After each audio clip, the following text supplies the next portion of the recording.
Once there was a farmer. Once he planted his crops, and soon after this, a sparrow built her nest in between fields. Just after some time, the sparrow laid eggs in the nest. Soon little sparrows came out of those eggs and started to live happily with their mother sparrow.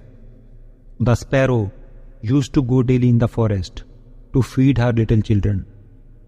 One day, when she came back from forest, she found that her children were very scared. She asked them, "What happened, my children? Why are you so scared?" They said, "Mother, farmer came here today, and he was talking about harvesting. He was saying, tomorrow he will send his sons to cut the crops." Then they said, "Mother, where shall we go after crops has been cut? We are not even able to fly right now." After listening to her children, the mother sparrow said, "Don't worry, my children.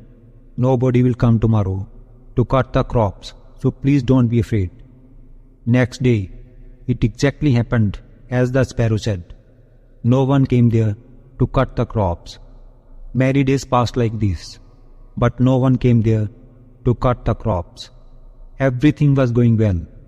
Sparrow's children were very happy. One day, again when Sparrow returned from the forest, she was again shocked to see her children's faces. They were so scared again. Sparrow asked them the reason behind their fear. They said, "Oh mother, farmer came here today and he was talking about crop harvesting again. Today he was saying tomorrow he will send the laborers to cut the crops." After listening to them, Sparrow again said, "Don't worry, my children. No one will come tomorrow to harvest the crops." Next day, again same happened as Sparrow said. No one came there to cut the crops. Many days passed like this. Again one day, when Sparrow came back from the forest, her children told her. They said, "Mother, today farmer again came and he was talking about harvesting crops. But as usual, we know that no one will come here to harvest the crops." The mother sparrow asked them to explain the whole incident.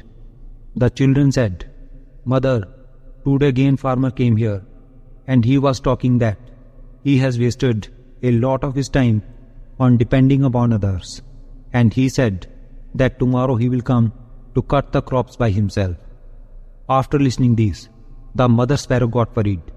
She said, "Children, we will have to leave this place immediately and make our nest on some other place, because tomorrow farmer will definitely come for harvesting crops."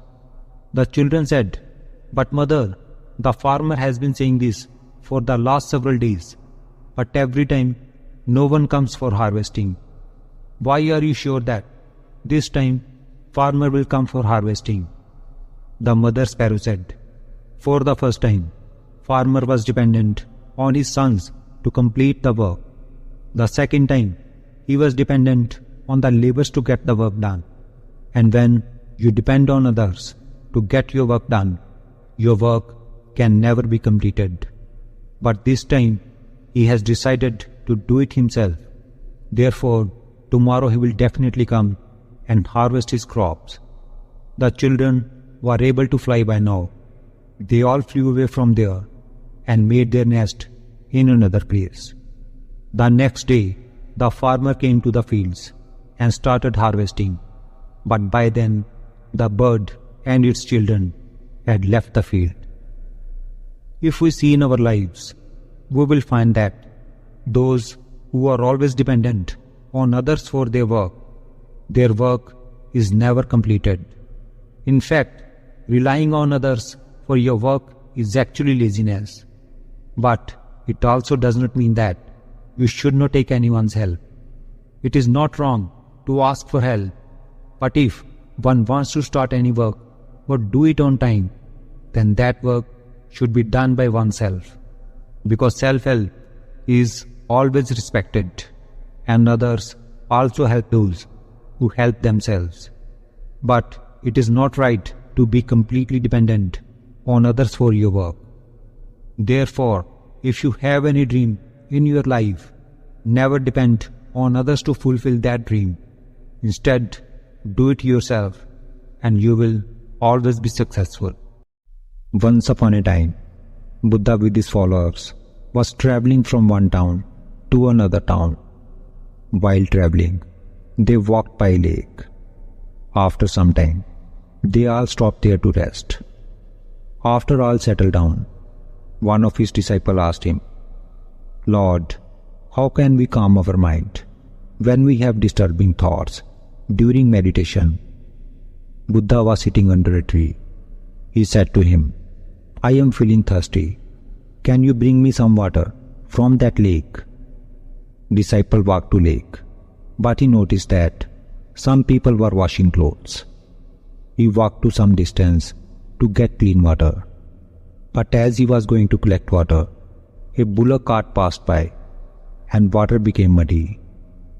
Disciple waited, but one or other things were going on and water was still muddy. So he thought to himself that he can't give such muddy water to his master as it is not fit to drink. So he decided to go back without water. Disciple came back empty-handed and told Buddha about it. After 1 hour, Buddha asked him to go back to lake again and bring some water.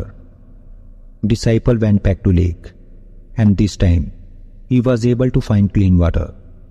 He filled the pot with water and brought it back to Buddha.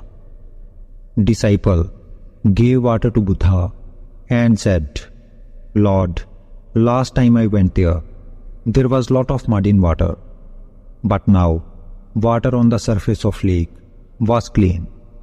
How?"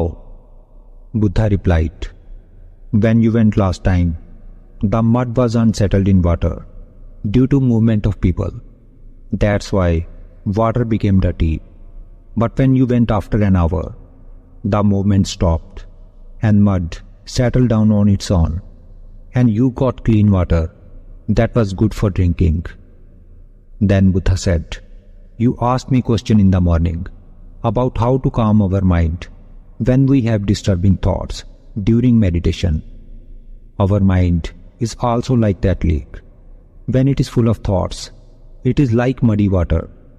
You have to give it some time to settle down on its own. You don't have to put an effort to calm it. And with time, your mind will be calm effortlessly." If we see in our lives, we will find that many people complain that they have fewer thoughts in their normal day-to-day life. But when they meditate, their mind is full of thoughts. The reason is that in their daily life, they are not mindful and aware of their mind. They do not notice the flow of thoughts in their mind. But when they meditate, they become more conscious of their mind and its actions. Then they see its endless thoughts and try to stop them. But stopping thoughts is like stirring the water of a lake to make it clear. The more we stir the water, the dirtier it becomes. Similarly, the more they try hard to calm their mind, the more it becomes restless. But if they just let go, if they stop trying to resist their thoughts, then they will find that their mind will gradually calm down by itself. It is like letting the water settle on its own and restore its clarity, or like releasing a spring and letting it return to its original shape. Similarly, peace is the natural state of our mind. If we do not mess with it, then slowly and slowly our mind will start to come back to its natural state. But our problem is that we put too much effort to calm our mind, and that very effort disturbs our mind even more and makes it restless. So whenever you have a restless mind or find it hard to calm your mind during meditation, just relax and give your mind some time to calm down by itself. And with time, your mind will be calm effortlessly.